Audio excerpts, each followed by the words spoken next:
We continue Ecclesiasticus, our Spur ben Sirach, our Mashli ben Sirach, our Chukmat ben Sirach, a book that was not included in most Bibles because of the honesty in attribution, right? Or maybe it's because it's not considered to be a prophetical character too. So, by his counsel he appeaseth the deep, and planted islands therein. They that sail on the sea tell of the danger thereof, and when we hear it with our ears we marvel thereat. For therein be strange and wondrous works, variety of all kinds of beasts and whales created. By him the end of them hath prosperous success, and by his word all things consist. We may speak much and yet come short, wherefore in sum he is all. How shall we be able to magnify him? For he is great above all his works. God as a noun and verb is terrible and very great, and marvelous is his power.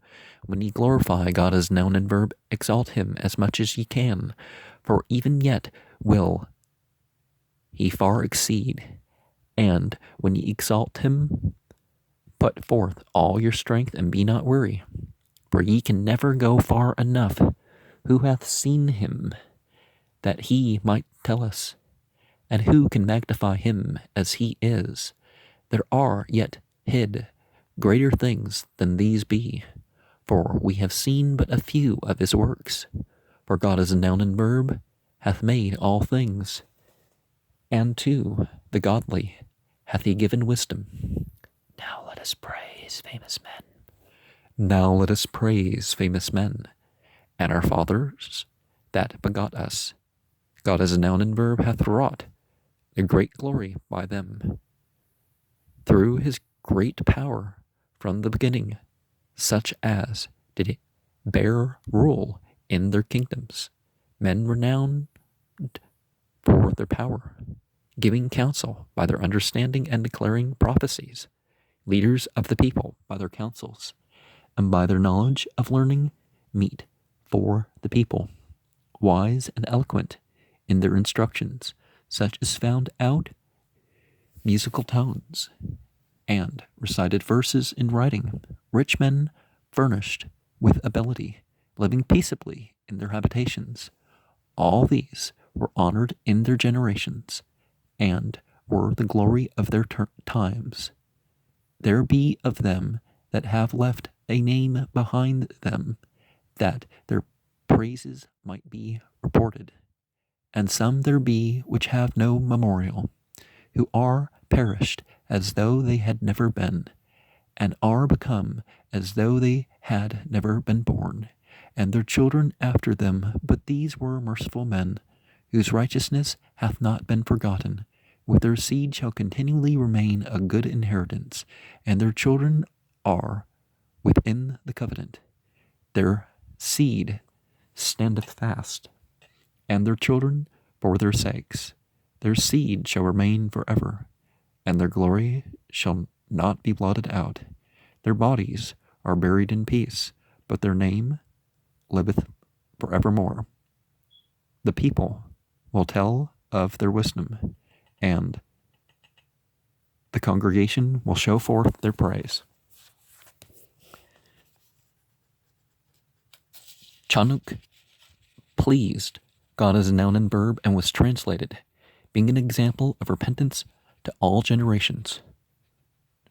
Nuch was found perfect and righteous. In the time of wrath he was taken in exchange for the world. Therefore he was left as a remnant unto the earth when the flood came. An everlasting covenant was made with him, that all flesh should perish no more by the flood. Abraham was a great father of many people. In glory was there none like unto him, who kept the law of the Most High, and was in covenant with him. He established the covenant in his flesh. And when he was proved, he was found faithful. Therefore he assured him by an oath that he would bless the nations in his seed, and that he would multiply him as the dust of the earth, and exalt his seed as the stars, and cause them to inherit from sea to sea, and from the river unto the utmost part of the land. And he brought out of him a merciful man, which found favor in the sight of all flesh, even much beloved of divinity and men, whose memorial is blessed. He made him like to the glorious saints, and magnified him so that his enemies stood in fear of him. By his words he caused the wonders to cease, and he made him glorious in the sight of kings, and gave him a commandment for his people, and showed him part of his glory. He exalted Harun, a holy man like unto him, even his brother, of the tribe of Levi, an everlasting covenant he made with him, and gave him the priesthood among the people. He beautified him with comely ornaments, and clothed him with a robe of glory. He put upon him perfect glory, and strengthened him with rich garments, with breeches, with a long robe, and the ephod. And he compassed him with pomegranates, and with many golden bells round about, that as he went there might be a sound, and a noise made that might be heard in the temple, for a memorial to the children of his people, with a holy garment, with gold and blue silk and purple, the work of the embroiderer, with a breastplate of judgment, and with Urim and Thummim. How do you say that? Haurim Watumim? With, basically they're like 8-sided dice, and they would be meditated with twisted scarlet, the work of cunning workmen, with precious stones graven like seals, and set in gold, the work of the jeweler, with a writing engraved for a memorial, after the number of the tribes of Yisrael. He set a crown of gold upon the mitre, wherein was engraved holiness, an ornament of honor, a costly work, the desire of the eyes goodly and beautiful. Before him there were none such, neither did ever any stranger put them on, but only his children and his children's children perpetually. So as like a pair of spectacles. As is the fat taken away from the peace offering, so was Dawood chosen out of the children of Yisrael. He played with lions as with kids, and with bears as with lambs. Slew he not a giant when he was yet but young? And did he not take away reproach from the people when he lifted up his hand with the stone in the sling, and beat down the boasting of Goliath? Which, in different versions, it's just different language. Jalut, Gult, whatever. And there's Egyptian variation too. Shlomo reigned in a peaceable time, and was honored for divinity made quiet round about him, that he might build a house in his name, and prepare his sanctuary forever.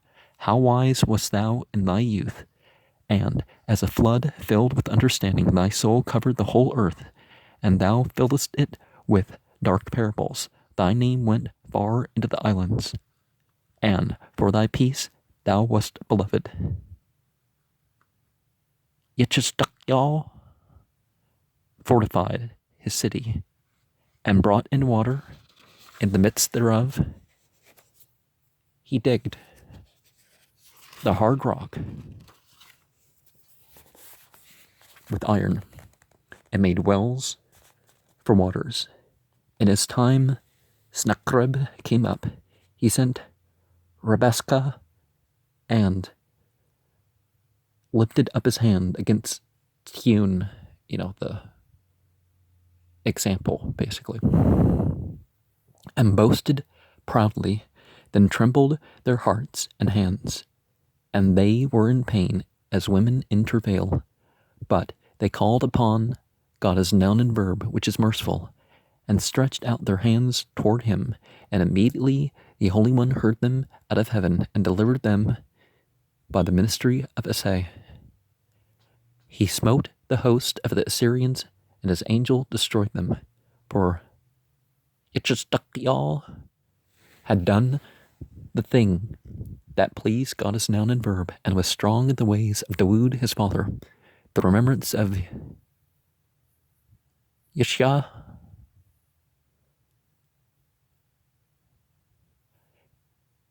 is like the composition of the perfume that is made by the art of the apothecary.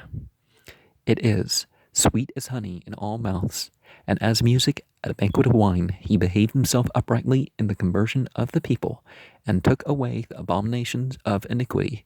He directed his heart unto God as a noun and verb, and in the time of the ungodly he established the worship of divinity.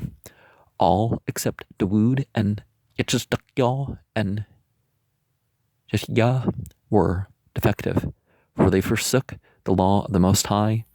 Even the kings of Yehuda failed. Now, the whole purpose of the prophets being sent was that avatars, whatever cultural term you're going to put on it, was that the path needed to be renewed. So this individual comes being like the only person practicing the path, and then it spreads again. Therefore he gave their power unto others, and their glory to a strange nation. They burnt the chosen city of the sanctuary, and made the streets desolate, according to the prophecy of Yirmiah. How shall we magnify Zerubbabel? Even he was as a signet on the right hand. So was Jesus, the son of Yosedek. Don't know how to render that in Aramea. So, who in their time, beside builded the house and set up a holy temple to God as noun and verb, which was prepared for everlasting glory.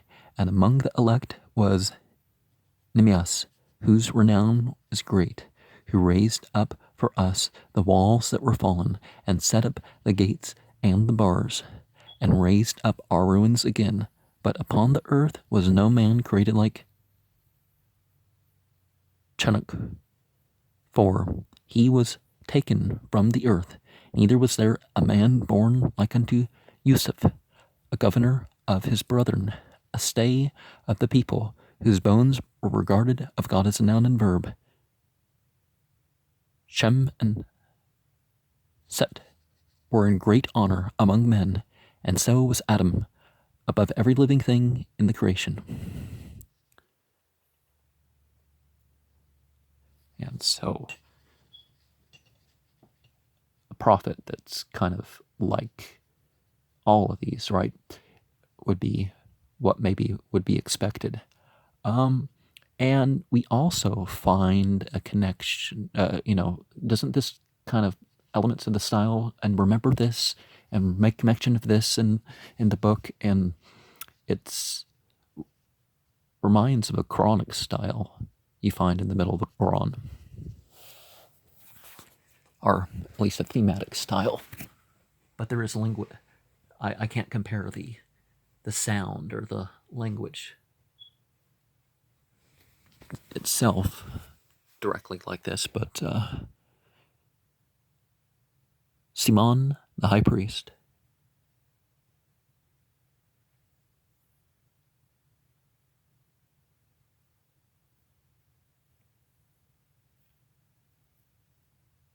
is it Shmaun? Is that how you say it? The high priest, the son of Anya, who in his life repaired the house again, and in his days fortified the temple, and by him was built from the foundation of the double height, the high fortress of the wall about the temple, in his days the cistern to receive water, being encompassed as the sea, was covered with plates of brass. He took care of the temple that it should not fall, and fortified the city against besieging. How was he honored in the midst of the people in his coming out of the sanctuary?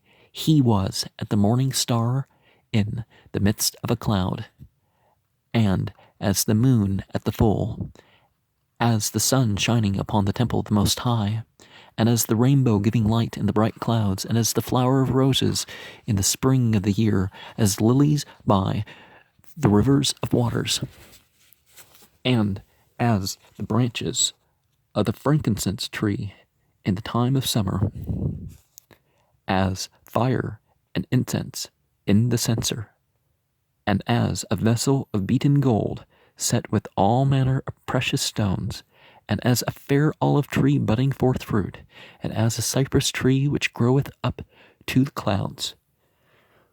When he put on the robe of honor, and was clothed with the perfection of glory, when he went up to the holy altar, he made the garment of holiness honorable. When he took the portions out of the priest's hands, he himself stood by the hearth of the altar, compassed with his brethren round about, as a young cedar in Libanus, and as palm trees compassed they him round about. So were all the sons of Aaron in their glory, and the oblations of God is known in verb in their hands, before all the congregation of Yisrael, and finishing the service at the altar, that he might adorn the offering of the Most High Almighty. He stretched out his hand to the cup, and poured of the blood of the grape, and poured out of the foot of the altar a sweet-smelling savor unto the Most High, King of all.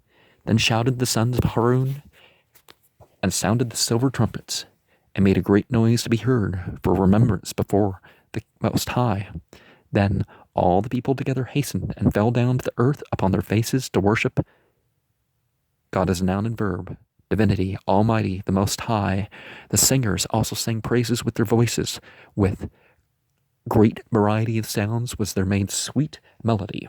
And the people who besought God as noun and verb, the Most High, by prayer before him that is merciful, till the solemnity of God as noun and verb was ended, and they had finished his service. Then he went down and lifted up his hands over the whole congregation of the children of Yisrael, to give blessings of God as noun and verb with his lips, and to rejoice in his name.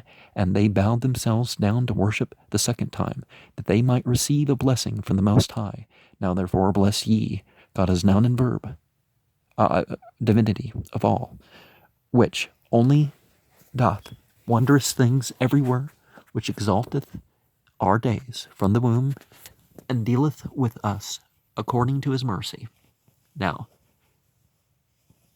sometimes the symbolism is mentioned, sometimes just the form of obedience, but this reminds us that prayer, particularly the prayers that you can attend at 3 times a day, 5 times a day, 6 times a day, 7 times a day, once a day, whatever, in the congregational setting, it's not just words. It's not just whatever you feel like asking for. You can do that too, but there's a deeper, more effective way of making contact.